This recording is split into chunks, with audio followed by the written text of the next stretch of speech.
सदक़ल्लाहुल अलीयुल अज़ीम व सदक़ रसूलुन नबियुल करीम।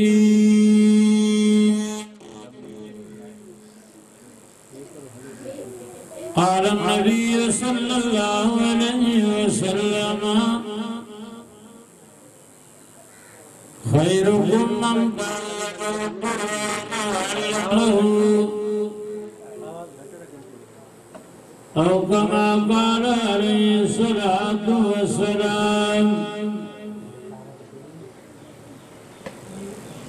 इन्नल्लाह व मलाइकतहु युसल्लूना अलन नबी या अय्युहल्लज़ीना आमनू सल्लू अलैहि वसल्लिमू तस्लीमा। हजो वो नजर दे थोड़ा पत्ते रखो बात इशारों से हां इशारा देखो ये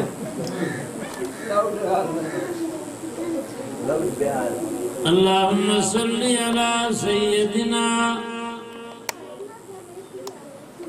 मुहम्मद व अला आलि मुहम्मद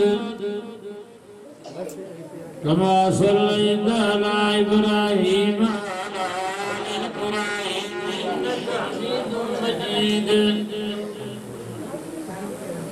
अल्लाहुम्मा बारिक अला मुहम्मद व अला आलि मुहम्मद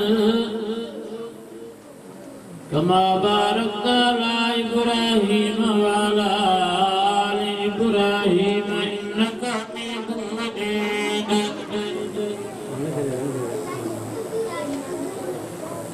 सब दोस्त दिल से मोहब्बत से मदीने वाले साईं दे दुरूद शरीफ पढ़ो। अल्लाहुम्मा सल्ली अला सय्यदिना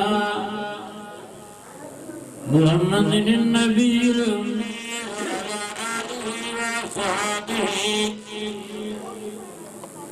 व अज़वाजिही।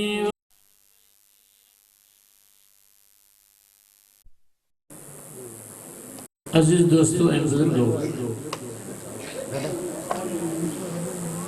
आज जो ये प्रोग्राम जिन मासूम ॿारनि कुरान मजीद पढ़ी हिफ़्ज़ पूरो कयो, उन्हनि जे ख़ुशीअ में ॻोठ वारनि ये प्रोग्राम रखायो। दोस्तों बुजुर्गों, असां तव्हां चवंदा आहियूं त मदरसे असांखे छा ॾिनो। हाफ़िज़, आलिम, कारी, मुहक़्क़िक़, मुहद्दिस, फ़क़ीह, ख़तीब, ये सब मदरसनि जी पैदावार आहे। दोस्तों बुजुर्गों, तव्हां जेको तावन कयो, ॻोठ वारनि जेका माली जानी कुर्बानी कई, उन्हनि जे कुर्बानी जो ही नतीजो आहे। ऐं असांजो मोहतरम बिरादर मोहसिन कारी अब्दुल सत्तार जी ये मेहनत जो नतीजो, मौलाना कादिर बश्क जे मेहनत जो ही नतीजो आहे। दोस्तों, कुरान मजीद वो किताब आहे जंहिंजो मुहाफ़िज़ अल्लाह पाण आहे, पर रब्बुल इज़्ज़त कुरान मजीद जे हिफ़ाज़त जे लाइ पाण ज़िम्मो खयो त हिनखे नाज़िल भी मां कयो ऐं हिन जो मुहाफ़िज़ भी मां। सॼी दुनिया मटिजी सघे थी, पर जो ही कुरान मिटजण जो नाहे। अॼु ख़ुशी जी ॻाल्हि आहे को दोस्त दोस्त के मुबारक दे शादी जो मुबारक को दोस्त दोस्त के मुबारक दे कह ड्यूटी कह खुशी की गाल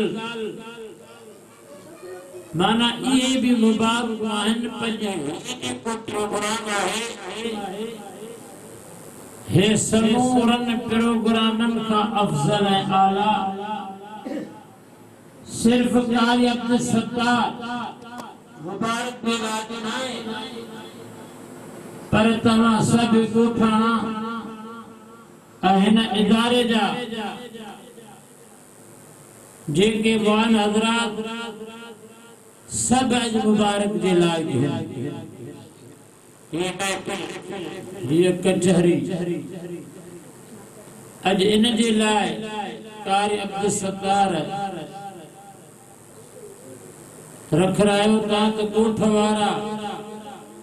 दिसन त मदरसे में जेके उस्तादन मेहनतों करे ये गुलाब जा गुल जिन कुरान मजीद पढ़ी पूरो कयो सो दोस्तों बुजुर्गो यो वडो है इन प्रोग्राम जा मेहमान काफी वेठल हैं इंशाअल्लाह उन्हनि जा भी वक्फन तव्हांजे आॾो ईंदा भाउ अब्दुल हक भाउ एहसान हक उहे भी मौजूद आहिनि असांजे प्रोग्राम जा सिंगार भाउ मोहम्मद परवेज साहब भी मौजूद आहिनि सो दोस्तों बुजुर्गो अल्लाह तबारक व तआला फरमायो त ही जेको किताब आहे लारे जो किताब आहे अलिफ लाम मीम ज़ालिकल किताब ही किताब जंहिंमें कोई भी शक नहीं दुनिया सही पूरी थी सके थी पर ही कुरान जो सच्चो दुनिया सही खत्म थी सके थी पर कुरान मजीद जो जबर ज़ेर भी वट के अलावा चयो चे बदलेगा ज़माना लाख मगर कुरान न बदला जाएगा जेके सुभान अल्लाह अचे वो चवे जेके ना अचे वो न चवे छो त मता सुभान अल्लाह चवण जेका टैक्स लगी जेके अचे त चवे जेके ना अचे त ते मयार चओ सुभान अल्लाह जब बदलेगा ज़माना लाख मगर कुरान न बदला जाएगा ये कौल मोहम्मद कौल खुदा न बदला जाएगा जिस दौर में नादा थी दुनिया अब हम वो जमाना भूल गए औरों को जगाना याद रहा खुद होश में आना भूल गए मुँह देख लिया आईने में लेकिन दाव न देखा सीने में दिल ऐसा लगाया सीने में मरने को मुसलमान भूल गए आजाद तो अब भी होती है मस्जिद के फिजाओं में ऐ अनवर जिस जर्द से दिल जाती थी वो दर्द लगाना भूल गए ओ मुझा मुसलमान जान तू हेडे कर दयान मां पढ़ा अल्लाह जो कुरान ताजो थे ईमान तो ऐसा का अर्शन ते राजी थे रब रहमान जोरा गुगु सुभान अल्लाह रब्बुल आलमीन सुने कुरान में सुने मोहम्मद सल्लल्लाहु अलैहि वसल्लम के अंदाज में बयान करे बुधायो ओ मुझे सुना नबी दिल भर नबी अनवर नबी नबीन जा सरदार इमामुल अंबिया खतीबुल अंबिया रईसुल अंबिया मुझा सुना नबी बुधाए न एक किताब जैमें कोई भी शक न है इन्हें हिदायत कहजे लाए परहेज़गारन जे लाए मुत्तकीन जे लाए इन्हें न चई त बलोचन जे लाए हिदायत सिंधन जे लाए हिदायत अजमिन अरबिन लाए हिदायत नन मुत्तकीनन में जेके भी माण्हू अची विया हे क़ुरान समूरन जे लाइ मुसलमान परहेज़गारन जे लाइ हिदायत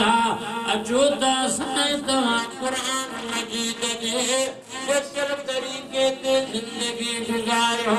असां तव्हां चवंदा फिलानू भलो आहे फिलानू भलो आहे तमामु बहितरीन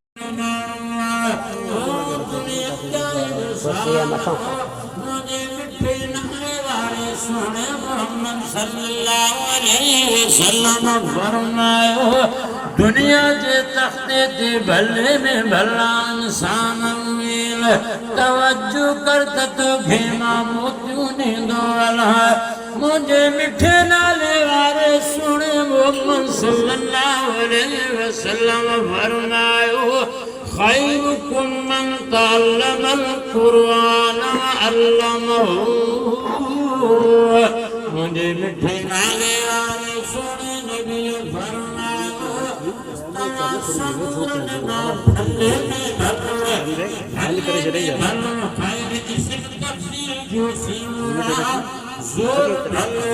सपना भलो हाजिर जो भले में भलो इंसान जेको कुरान पढ़े पढ़ाए ओ दुनिया जो इंसान जॾहिं क़यामत जो ॾियारो थींदो हिकिड़ा अहिड़ा इंसान हूंदा तवज्जो कर त तोखे मां मोतियूं ॾींदो अलाह उहे मोतियुनि जे मिंबरनि ते वेठा हूंदा मोतियुनि जे कुर्सियुनि ते वेठा हूंदा माण्हू गुमान कंदा हे वली आहिनि हे गौस आहिनि हे कुतुब आहिनि हे शहीद आहिनि हे हाजी आहिनि हे गाज़ी आहिनि नन नन आतबी हिकिड़ो आवाज़ ईंदो ओचिते आवाज़ ईंदो ये शहीद भी न आहिनि ये निमाज़ी भी हुया दुनिया में निमाज़ भी त पढ़ंदा पर ये उहे इंसान आहिनि जेके क़ुरान पढ़ाईंदा हिकिड़ा वेही करे क़ुरान ॿुधंदा ऐं सिखंदा मुंहिंजे सुहिणे नबी सल्लल्लाहु अलैहि वसल्लम फरमायो मोतियुनि जे मिंबर ते जेके वेठल माण्हू हूंदा उहे क़ुरान ॿुधाइण वारा हूंदा ॿिया क़ुरान ॿुधण वारा हूंदा हिकिड़ा क़ुरान पढ़ाइण वारा मोतियुनि जे मिंबरनि ते हूंदा ॿिए नंबर ते उहे माण्हू हूंदा मोतियुनि जे मिंबरनि ते जिन वेही करे उस्ताद जे आॾो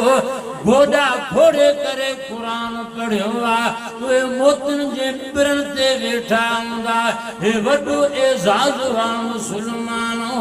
बादशाह जे बंगले में माण्हू वेठा हुजनि हिकिड़ा हेठि हुजनि ॿिया मथे कुर्सियुनि ते वेठा हुजनि त हर को चवंदो इहे इज़त वारा आहिनि शान ऐं मान मर्तबे वारा आहिनि जो कुर्सियुनि ते वेठा आहिनि हर माण्हू नफ़्सा नफ़्स जे आलम में हूंदो दुनिया जा इंसान क़ुरान पढ़ण वारा क़ुरान ॿुधण वारा क़ुरान सेखारण वारा ऐं सिखण वारा मोतियुनि जे मिंबरनि ते वेठा हूंदा ज़ोरा गुरू सुभान एज़ाज़ छो मिलियो मुसलमानो हिन दिलबर क़ुरान जे करे हिनखे इहा डिग्री मिली आहे तवज्जो कर त तोखे मां मोतियूं ॾींदो अलाह मुंहिंजे सुहिणे नबी सल्लल्लाहु अलैहि वसल्लम फरमायो हामिलुल क़ुरान क़ुरान खणण वारा यादि करण वारा उहे मुश्किल जे दड़नि ते पिया टिलंदा ऐं घुमंदा इन्हनि खे बि इहो एज़ाज़ क़ुरान जे करे मिलियो आहे क़ुरान जे बि ॿार सिर्फ़ु नाज़रा पढ़ी करे पूरो कयो उन ॿार जी बि मग़फ़िरत थी वञे, उनजे अबे अम्मा जी बि मग़फ़िरत थी वञे, उस्ताद जी बि मग़फ़िरत थी वञे। ओ दुनिया जा इंसान हो, उस्ताद जी बि मग़फ़िरत थी, उन शागिर्द जी बि मग़फ़िरत थी, अबे अम्मा जी बि मग़फ़िरत थी। पर जिन इदारनि में, जिन मदारिस में, मसाजिद में पढ़ाइण पिया, उहे ग़रीब जो रुपयो, 10 रुपया, 1000 रुपयो साल में 2 महीने 3 महीने उस्ताद जी ख़िदमत कयाई, मदरसे जी ख़िदमत कयाई, तालिबनि जी ख़िदमत कयाई। भयनि जे हिन जलसे में मदरसे जे प्रोग्राम में अचण वारा मुंहिंजा दोस्त हो, सुहिणे मोहम्मद सल्लल्लाहु अलैहि वसल्लम फरमायो त तव्हां माण्हू इन न सोचो त असां सिर्फ़ु इन्हनि माण्हुनि जी ख़िदमत कईसीं, असांखे कुझु न मिलंदो। पाण फरमायो अल मरउ मा मन अहब, जंहिंजी जंहिंसां मुहबत हूंदी उहो उन्हीअ सां हूंदो। नबी साईं फरमायो तव्हां सभु आलिम थी वञो, आलिम नथा थियो त तालिब बणिजी वञो, तालिब नथा थियो त सामे ॿुधंदड़ बणिजी वञो, ॿुधंदड़ बि न आहियो त ऐं मुहिबन। पाण फरमायूं दीनदारनि सां, मदरसे वारनि सां, तालिबनि सां तव्हां मुहबत कयो त बि अल्लाह जो रसूल थो चए इहो बि उन्हनि माण्हुनि सां गॾु क़यामत जे ॾियारे उथंदो। असां माण्हू चवंदा हो हे मदरसनि वारा बसि ईअं न न न, मदरसनि जेको असां तव्हांजे लाइ हे हाफ़िज़ आलिम तयारु कया आहिनि, ईमान जी चौकी जे लाइ अल्लाह मोकिलिया, ईमान जी चौकीदारी पिया ॾियनि। मूंखे हिकिड़ो वाक़ियो यादि ईंदो आहे, जेको तो रुपयो 10 रुपया 100 रुपयो 1000 रुपयो मदरसे में सर्फ कंदो आहे, उनजो बदिलो तोखे अल्लाह रब्बुल आलमीन क़यामत जे ॾियारे ॾींदो। मुल्क जो बादशाह हुआ मुसलमान हो, दिल में ख़्याल थियो आहे नालो महमूद आहे, गज़नवीअ जो पुटु आहे। वॾनि माण्हुनि जा ख़्याल बि अजाया के वरी सजाया ख़्याल बि हूंदा आहिनि। सोचे पियो त मां गज़नवीअ जो पुटु आहियां अलाए न आहियां, हाणे इन सोच में बंगले में वेठो आहे। शाम जो टाइम आहे, उथियो आहे पंहिंजे बंगले मां, पंहिंजे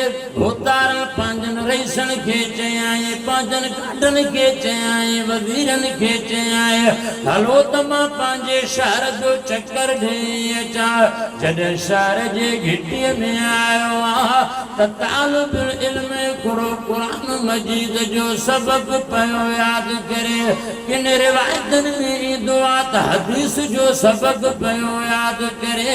वाणे जे दुकान ते उते पती फानूशो पियो ॿरे, बादशाह जी निगाह जॾहिं मुसलमानो उन ॿार ते जो पियो, वज़ीर खे चई हे त मदरसे जो तालिबुल इल्म आहे, हे हिते किने वाणे जे दुकान ते सबक़ पियो यादि करे। वज़ीर वठी आयो आहे, वज़ीर जॾहिं उन नंढड़े खे चयो बादशाह थो सॾे, बादशाह जे आॾो आयो, भाकुर पाए निड़ ते चुमी ॾेई करे चयाईं पुट हे वाणे जो दुकान आहे, तूं सुहिणे मोहम्मद जी हदीस पियो पढ़े, मदरसे में छो नथो पढ़े। उन नंढड़े चयो बादशाह सलामत, असांजे मदरसे में बत्ती फानूशो न आहे, हिन रोशनीअ ते पियो मां सबक़ यादि कयां। बादशाह जे दिल खे धक लॻो, चई नबी जो महिमान आहे, मुंहिंजा महिमान जो ईंदा आहिनि, मां क़िस्मे क़िस्मे बतियूं घुराईंदो आहियां, ख़िदमत कंदो आहियां। जंहिं तरफ़ वञे पियो बादशाह उतां ई मोटी आयो मुसलमान। बादशाह बंगले में पहुतो आहे, पंहिंजी घरवारीअ खे चयाईं हिन मासूम खे कपिड़ा बि पाराए, हिन मासूम खे कपिड़ा पाराइण खां बाद में मानी भी खाराए मानी खाराए करे कपड़ा पाराए करे मुसलमान हो भाकुर पाए करे बादशाह पाण मदरसे में वठी आयो हा फानूशा भी अची विया पतियूं भी अची वियूं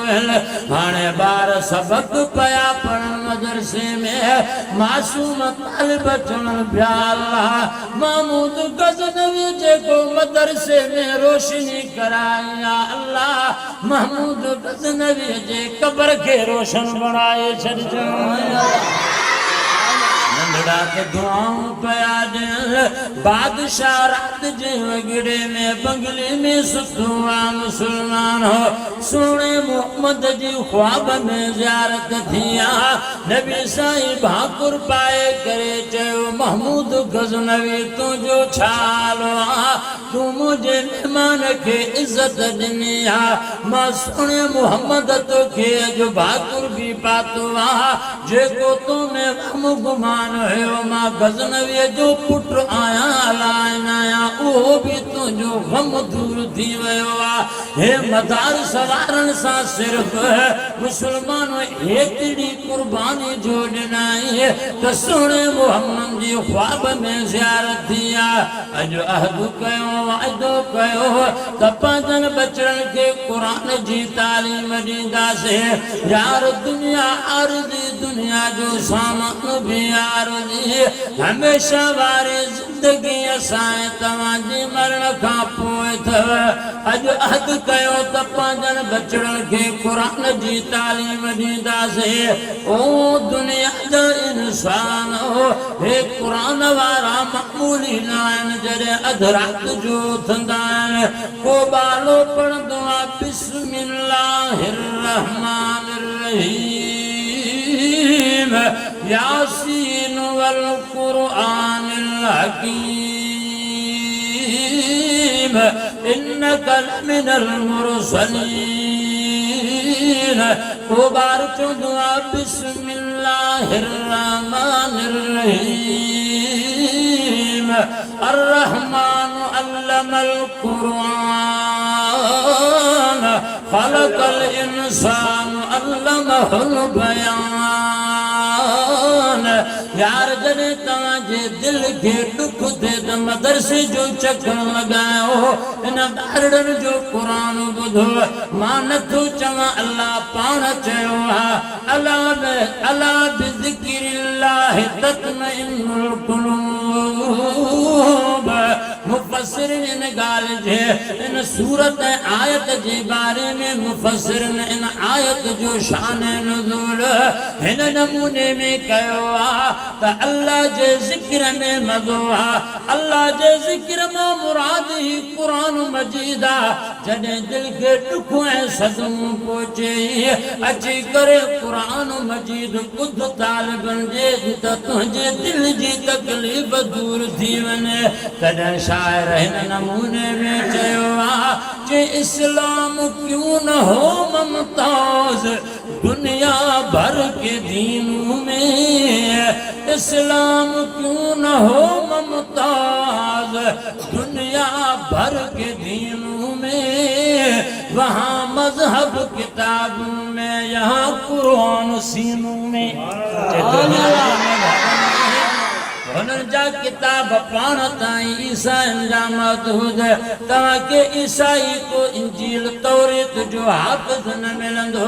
तव्हांखे शाह जे रिसाले जो को हाफ़िज़ न मिलंदो तव्हांखे दुनिया जे ॿिए कंहिं बि किताब जो हाफ़िज़ न मिलंदो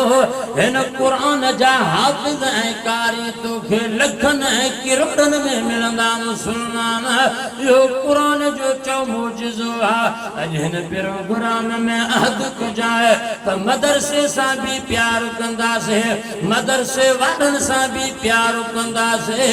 उलमा ऐं सुलहा सां बि प्यार कंदासीं जमीयत वारनि जवाननि सां बि चो प्यार कंदासीं हे असां तव्हांजे लाइ आलिम हे सालिह हे कारी हे मुहक़िक़ हे मुदर्रिस हे ख़तीब असां तव्हांजे लाइ ॾींहं राति पिया महिनत करनि छाजे लाइ त मन न मन हे माण्हू सुधरियल भाउ राशिद महमूद हे वॾो हिकिड़ो इज्तिमा रखायो आहे 2027 में 19 20 21 3 ॾींहं मुस्लमान सखर जे वेझो पंहिंजो ॼण त घर आहे काबे जो बि इमाम ईंदो मस्जिद नबवी जो भी इमाम ईंदो बैतुल मुक़द्दस जो भी इमाम ईंदो जिन्हें असां तव्हां सिंधीअ में चवंदा घर वेठे था घोट थी वञो हिकु ॾींहुं कुर्बानी आहे अॼु अहद कयो त इन जलसे जे लाइ माल सां बि कुर्बानी कंदासीं जान जी कुर्बानी 3 ॾींहं इन जलसे में वञी शरीक थींदासीं इन जलसे में 50 लख माण्हू पिया अचनि सॼे दुनिया जा आलिम पिया अचनि मुफ़्त में उन्हनि जा दीदार थींदा अॼु अहद कयो त इंशा अल्लाह इन जलसे में सभु जो सभु शरीक थींदासीं तॾहिं त शाइर हिन नमूने में चयो आहे चई जमीयत मिट नहीं सकती जमीयत गैर फानी है जमीयत वो समंदर है जहाँ पानी ही पानी है